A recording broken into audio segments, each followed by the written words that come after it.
नमस्ते साथीहरु, तपाईहरुलाई आजको यस भिडियो अन्तर्गत रहेर यस्तै शेयर मार्केट सम्बन्धी रोचक जानकारीहरुको लागि ताजा अपडेटहरुको लागि हामीलाई सम्झिनु होला।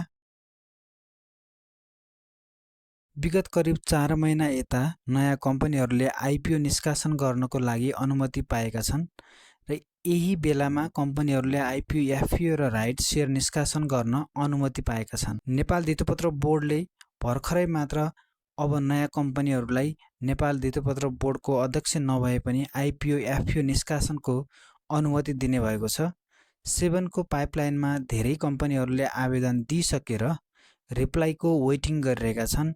यसमध्ये 5 वटा लघुवित्त कम्पनीहरुले आइपीओ निष्कासन गर्दैछ। त्यसैले आजको यो भिडियो अन्तर्गत रहेर हामीले यही 7 ले स्वीकृति दिएको खण्डमा कुन कुन कम्पनीले निष्कासन गर्दैछ र यो कम्पनीहरुले मार्केटमा कस्तो परफर्मेन्स गर्दैछन् भन्ने बारेमा जानकारी पाउनुहुनेछ। यदि तपाई पनि आइपीओ मा आवेदन दिन चाहनुहुन्छ भने यो भिडियोलाई स्किप नगरी सुरुदेखि अन्त्यसम्म हेर्नुहोला। पहिलो एफपीओ निष्कासन हुने लघुवित्त कम्पनी छ सूर्योदय होमी लघुवित्त वित्तीय संस्था लिमिटेड। कम्पनीले करिब 100 मूल्यका दरले एफपीओ निष्कासन गर्दैछ, जस अनुसार कम्पनीले 46,72,954 रुपैयाँ 50 पैसा बराबरको 4,663 जना भाग्यमानी लगानीकर्ताले मात्र यो कम्पनीको एफपीओ पाउनुहुनेछ। यसको बिक्री प्रबन्धकमा कुमारी क्यापिटल लिमिटेड रहेको छ। अहिलेको समयमा यो कम्पनी एफपीओ निष्कासन गर्ने अन्तिम चरणमा रहेको छ। अब यो कम्पनीले धितोपत्र बोर्डले अनुमति दिएको खण्डमा चाँडै नै एफपीओ जारी गर्नेछ। अहिलेसम्म सूर्योदय होमी लघुवित्तको मूल्य 650 रहेको छ र यो कम्पनीको एफपीओ लाई तपाई हामीहरुले 100 रुपैयाँमा भर्न पाउने छौं। यो कम्पनीको ईपीएस 5.16 छ, पी रेशियो 125.60 अनि यसैको बुक भ्यालु 159.53, वित्तीय विवरण चाहिँ मध्यम स्तरको रहेको छ। यदि यो कम्पनीको आइपीओ परेको खण्डमा करिब 5,000 नाफा कमाउने छन्। त्यसैगरी अर्को एफपीओ जारी गर्ने कम्पनी माहुली लघुवित्त कम्पनी रहेको छ। यस लघुवित्तले पनि 100 रुपैयाँ अंकित मूल्यमा नै एफपीओ निष्कासन गर्दैछ र 4,75,44,915 रुपैयाँ बराबरको एफपीओ निष्कासन गर्दैछ। 47,544 जना भाग्यमानी लगानीकर्ताले पाउनेछन् यो एफपीओ को शेयर। 20 किताको आवेदन दिने थप 9 जना भाग्यमानी लगानीकर्ताहरूले 11 किताका दरले पाउन सफल हुनेछन्। यो एफपीओ को बिक्री प्रबन्धकमा लक्ष्मी सनराइज क्यापिटल रहेको छ।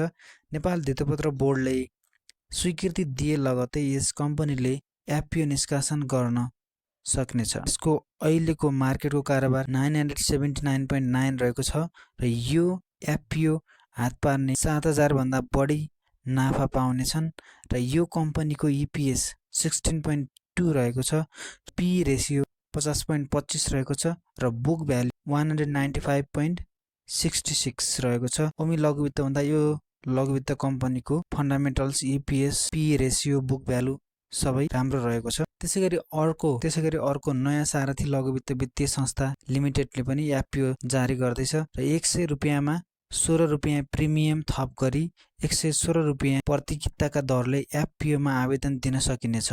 अघि हामीले दुईवटा कम्पनी सूर्योदय होमी लघुवित्त र माहुली लघुवित्त कम्पनीमा चाहिँ प्रिमियम मूल्य थिएन रुपैयाँमा 16 रुपैयाँ चाहिँ कम्पनीले चाहिँ प्रिमियम थप जारी गरेर प्रति किताका दरले एफपीओ मा आवेदन 3,42,39,284 रुपैयाँ बराबरको 3,29,749 किता निष्कासन गर्दैछ। 32,964 जनाले 10 किताका दरले शेयर हात पार्नेछन्। यो सारथी लघुवित्त वित्तीय संस्थाको बिक्री प्रबन्धकमा एनएमबी क्यापिटल रहेको छ र यो कम्पनीको शेयर मूल्य अहिले बजारमा 693.50 रहेको छ र कम्पनीको वित्तीय report EPS 7.13, P ratio 97.27, book value 153.87 रहेको छ, जसमा वित्तीय विवरण। त्यसैगरी अर्को एफपीओ चौथो कम्पनी समता लघुवित्त कम्पनी रहेको छ र यसको एफपीओ निष्कासन गर्न गइरहेको छ। यसको प्राइस यो कम्पनीको आइपीओ पनि 100 रुपैयाँमा नै हामीले भर्न पाउने छौं। 3,32,00,000 85,600 यो कम्पनीमा 33,285 जना भाग्यमानी लगानीकर्ताले सेयर हात पार्नेछन् र लामो समय भइसकेको छ यो कम्पनी चाहिँ सेभनको पाइपलाइनमा आएको र त्यो भएको हुनाले यो कम्पनीले चाहिँ चाँडै नै स्वीकृति पाएको खण्डमा हामीले यो कम्पनीलाई सजिलै अप्लाई गर्न पाउनेछौँ र यो कम्पनीबाट पनि हामीहरूले थुप्रै प्रफिट लिन सक्नेछौँ। यस कम्पनीको कारोबार अहिलेको बजारमा चाहिँ 589 मा भइरहेको छ र यस कम्पनीको EPS 7.06, यो कम्पनीको P रेसियो 83.43 र यो कम्पनीको बुक भ्याल्यु 144.88 रहेको छ र यो कम्पनीको वित्तीय विवरण राम्रो रहेको छ। अर्को FPO निष्कासन गर्ने निकै ठुलो कम्पनी किसान लघु वित्त वित्तीय संस्था लिमिटेड रहेको छ। यो कम्पनी 100 रुपियाँ अङ्कित नै आउनेछ र यो अलि ठुलो कम्पनी भएको हुनाले हामीले धेरैजना मान्छेलाई चाहिँ पढ्न सक्ने सम्भावना रहेको छ। 100 रुपियाँ अङ्कित नै सेयर दिन पाउनेछौँ, हामीले अप्लाई गर्न पाउनेछौँ। 16,66,98,518 किता बराबरको सेयर निष्कासन गर्दैछ। त्यही 1,66,796 जनाले 10 किता हात पार्नेछन्। यो किसान लघु वित्त वित्तीय संस्थाको सेयरबाट 1,66,696 जनाले 10 किता हात पार्नेछन् र यो किसान लघु वित्त वित्तीय संस्था लिमिटेड यो कम्पनीको बिक्री प्रबन्धकमा मुक्तिनाथ क्यापिटल लिमिटेड रहेको छ र कम्पनीले लामो समयसम्म पाइपलाइनमा रहेको छ र यो सेभनको पाइपलाइनमा चाहिँ लामो समय चाहिँ कुर्नु परेको छ र यदि यसले चाँडै नै रिप्लाई पाएको, चाँडै नै स्वीकृति पाएको खण्डमा यसले चाहिँ केही दिनमा नै पब्लिकमा FPO जारी गर्नेछ र यस किसान लघु वित्त वित्तीय संस्था लिमिटेड यो कम्पनीको अहिलेको मार्केट प्राइस चाहिँ 775 रहेको छ।